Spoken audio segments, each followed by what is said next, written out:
I discovered a slight soreness and a slight lump under my arm, my left arm. And I thought it was nothing at first. It was in January. And I thought, well, it's not nothing. I have to go see about it. So I waited a little while, called the doctor, went, and they checked it over, and then wanted me to see a surgeon.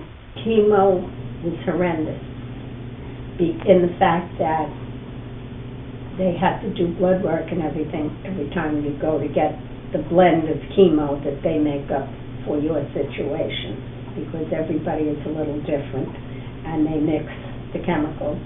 I went in the morning, or whenever they gave me an appointment at Stony Brook. They would test you. First you had to have blood work done to make sure you were able to withstand the potent drugs that they use. And if you were okay, you waited and waited, and then they made up your concoction of drugs, so to speak. And in the meantime, a physician's assistant or the physician himself that was in charge of the drugs and that, he would see you or whoever.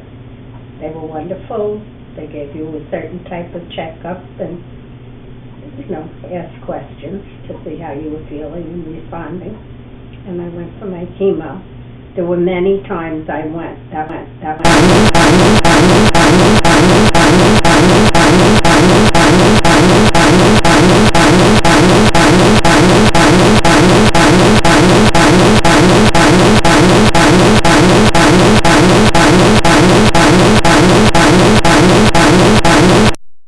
We finally finished up with the chemo treatment. They had to take breaks, and I had to skip weeks, and so it dragged on for much longer than one would anticipate, but it did. And I finally got past that stage, and then we started with the radiation.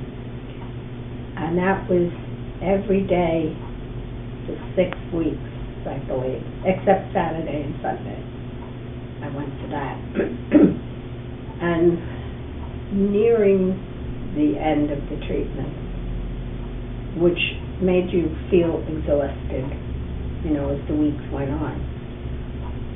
I guess it was around the 4th or 5th week I developed severe radiation burns.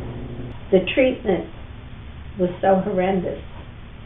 Psychologically, I don't think it was too hard on me, since I was in my 60s already, which is, I think, not nearly as difficult to accept as if I was in my 30s or 40s or even 50s. But I was not a person that I was going to be ashamed for any reason of what happened to me, because it was nothing that I looked for or wanted to have. And I had kept a fairly good health for many years.